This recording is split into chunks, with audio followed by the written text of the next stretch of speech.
दोस्तों, आज क्रिकेट प्रेमियों को एक बेहद रोमांचक मुकाबला देखने को मिला, जहां आईसीसी मेंस टी20 वर्ल्ड कप 2026 के सुपर 8 चरण का 8वां मुकाबला खेला गया।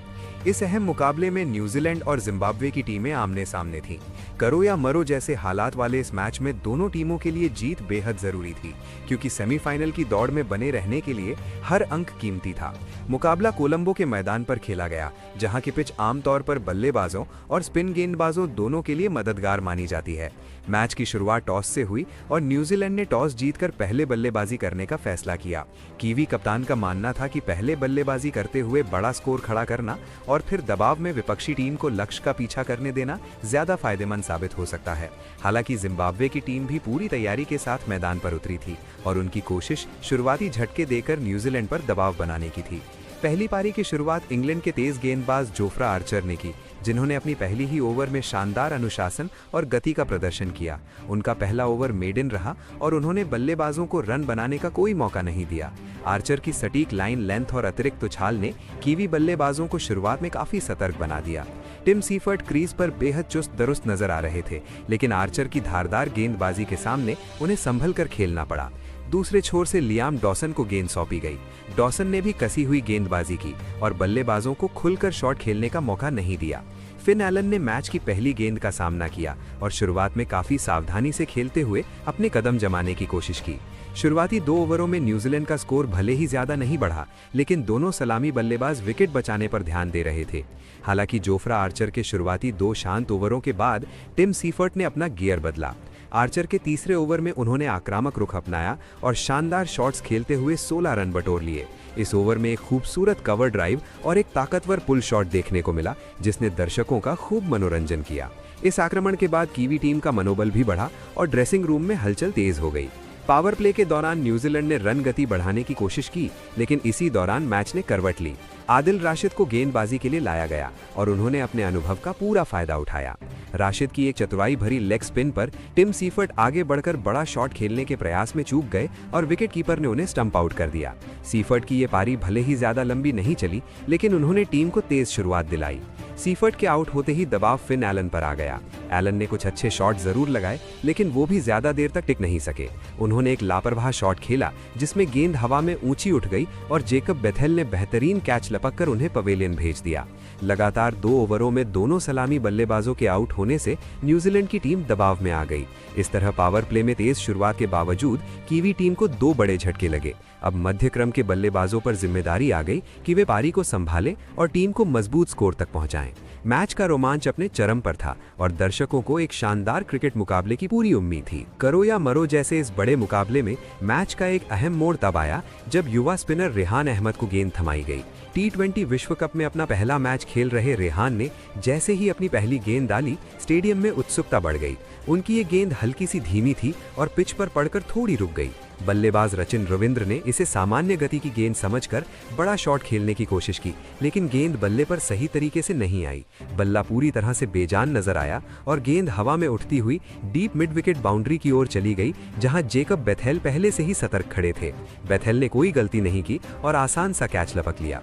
इस तरह रेहान अहमद ने टी20 विश्व कप की अपनी पहली ही गेंद पर बड़ा विकेट हासिल कर इतिहास जैसा क्षण बना दिया।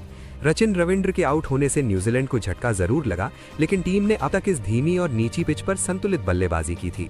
शुरुआती झटकों के बाद मध्य क्रम के बल्लेबाजों ने समझदारी दिखाई और रन रेट को पूरी तरह गिरने नहीं दिया। खासकर ग्लेन फिलिप्स ने जिम्मेदारी भरी पारी खेली। उन्होंने 25 गेंदों पर 37 रन बनाए और परिस्थिति के अनुसार आक्रामक और संयमित बल्लेबाजी का बेहतरीन मिश्रण दिखाया। फिलिप्स ने स्पिनरों के खिलाफ पैरों का अच्छा इस्तेमाल किया और ढीली गेंदों को बाउंड्री तक पहुंचाया। हालांकि इंग्लैंड के स्पिन गेंदबाजों ने मैच में जबरदस्त वापसी की। धीमी पिच का फायदा उठाते हुए उन्होंने कीवी बल्लेबाजों को खुलकर शॉट खेलने का मौका नहीं दिया। बीच के ओवरों में रन बनाना कठिन हो गया और दबाव लगातार बढ़ता गया। खासकर आखिरी 5 ओवरों में न्यूजीलैंड सिर्फ 34 रन ही जोड़ सका, जो ये दर्शाता है कि इंग्लैंड ने डेथ ओवरों में कितनी सधी हुई गेंदबाजी की। फिर भी पारी की आखिरी गेंद पर मिचेल सेंटनर ने शानदार छक्का जड़कर टीम का स्कोर 160 रन तक पहुंचा दिया। ये छक्का मनोबल बढ़ाने वाला साबित हुआ। अब इंग्लैंड के सामने 160 रनों का लक्ष्य था, जिसे हासिल करने के लिए उन्हें 8 रन प्रति ओवर की दर से बल्लेबाजी करनी थी। मुकाबला पूरी तरह संतुलित नजर आ रहा था और दूसरी पारी में रोमांच चरम पर पहुंचने की उम्मीद थी। 160 रनों की चुनौतीपूर्ण लक्ष्य का पीछा करने उतरी इंग्लैंड की टीम के लिए शुरुआत आसान नहीं रहने वाली थी, क्योंकि कोलंबो की पिच धीमी और नीची उछाल वाली साबित हो रही थी। इंग्लैंड के सलामी बल्लेबाज जोस बटलर और फिल सॉल्ट आत्मविश्वास के साथ क्रीज पर उतरे। दोनों खिलाड़ियों पर टीम को तेज और ठोस शुरुआत देने की जिम्मेदारी थी।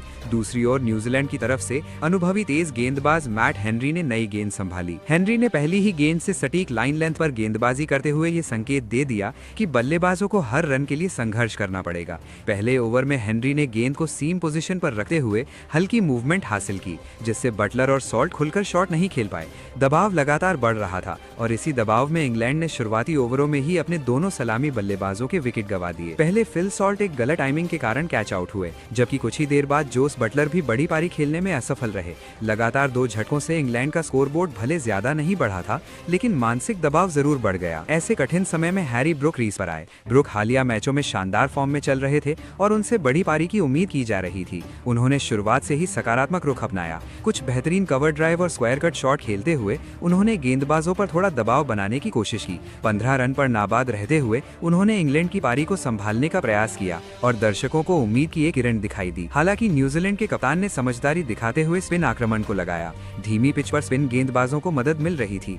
ग्लेन फिलिप्स को गेंद थमाई गई और उन्होंने तुरंत असर दिखाया। फिलिप्स ने अपनी चतुराई भरी ऑफ स्पिन से बल्लेबाजों को बांधे रखा। ब्रूक, जो सेट होते नजर आ रहे थे, एक बड़ी हिट खेलने के प्रयास में चूक गए। गेंद हल्की सी टर्न हुई और सही टाइमिंग नहीं बन पाई। नतीजा ये हुआ कि 24 गेंदों पर 26 रन बनाकर हैरी ब्रूक को पवेलियन लौटना पड़ा।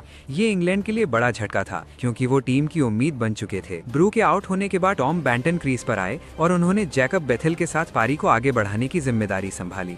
अब इंग्लैंड को संभल कर लेकिन तेज गति से रन बनाने की जरूरत थी। मुकाबला रोमांचक मोड़ पर पहुंच चुका था, जहां हर ओवर और हर विकेट मैच की दिशा तय कर सकता था। वहीं न्यूजीलैंड इस मुकाबले में फिलहाल बढ़त बनाए हुए नजर आ रहा था, लेकिन क्रिकेट का खेल अनिश्चितताओं से भरा होता है और इंग्लैंड की टीम ने हार नहीं मानी थी। शुरुआती झटकों और मध्यक्रम के विकेट गिरने के बावजूद सैम करन और टॉम बैंटन ने क्रीज पर डटे रहने का फैसला किया। दोनों बल्लेबाजों ने परिस्थितियों को समझते हुए जोखिम भरे शॉट्स खेलने के बजाय समझदारी से रन बटोरने की रणनीति अपनाई। धीरे धीरे 5वें विकेट के लिए एक छोटी लेकिन अहम साझेदारी पनपने लगी। देखते ही देखते दोनों के बीच 31 रनों की अटूट साझेदारी हो गई, जिसने इंग्लैंड की उम्मीदों को फिर से जिंदा कर दिया। हालांकि मैच पूरी तरह इंग्लैंड की पकड़ में नहीं था। समीकरण अब भी चुनौतीपूर्ण था। इंग्लैंड को जीत के लिए 42 गेंदों में 71 रन चाहिए थे। रन रेट बढ़ता जा रहा था और न्यूजीलैंड के गेंदबाज दबाव बनाए हुए थे। किवी कप्तान लगातार गेंदबाजी में बदलाव कर रहे थे ताकि कोई भी बल्लेबाज सेट होकर मैच उनसे दूर न ले जाए। स्पिन और धीमी गेंदों का मिश्रण बल्लेबाजों के लिए परेशानी पैदा कर रहा था। इससे पहले इंग्लैंड को एक बड़ा झटका तब लगा था जब हैरी ब्रूक आउट हो गए थे। शानदार फॉर्म में चल रहे ब्रूक ने 24 गेंदों में 26 रन बनाए थे और वो पारी को संभालते नजर आ रहे थे, लेकिन ग्लेन फिलिप्स ने अपनी चतुर गेंदबाजी से उन्हें फंसा लिया। ब्रूक ने बड़ा शॉट खेलने की कोशिश की, लेकिन गेंद सही तरीके से बल्ले पर नहीं आई और वो कैच आउट हो गए।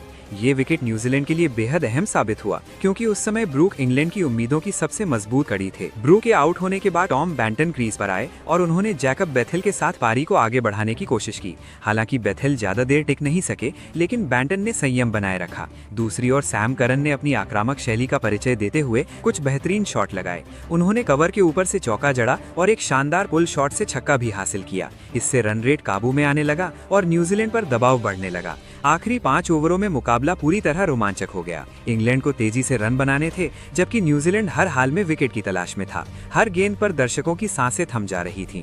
करन और बैंटन में बेहतरीन तालमेल दिखाया। दोनों ने स्ट्राइक रोटेट करते हुए खराब गेंदों का पूरा फायदा उठाया। धीरे धीरे समीकरण आसान होता गया और आखिरी 2 ओवरों में मैच पूरी तरह खुल गया। फिर आया मुकाबले का आखिरी ओवर, जहां इंग्लैंड को जीत के लिए कुछ ही रन चाहिए थे। दबाव जरूर था, लेकिन दोनों बल्लेबाज पूरी तरह आत्मविश्वास में दिख रहे थे। पहली ही गेंद पर चौका लगाकर बैंटन ने मैच को लगभग इंग्लैंड की झोली में डाल दिया। अंततः एक शानदार शॉट के साथ इंग्लैंड ने लक्ष्य हासिल कर लिया और मुकाबला अपने नाम कर लिया। इस तरह न्यूजीलैंड की मजबूत पकड़ के बावजूद इंग्लैंड ने धैर्य, संयम और आक्रामकता का बेहतरीन संतुलन दिखाते हुए रोमांचक जीत दर्ज की। क्रिकेट प्रेमियों के लिए ये मुकाबला लंबे समय तक यादगार रहेगा। तो दोस्तों, इस वीडियो में इतना ही। हम मिलते हैं अगले वीडियो में एक और रोमांचक मैच के साथ। तब तक के लिए धन्यवाद।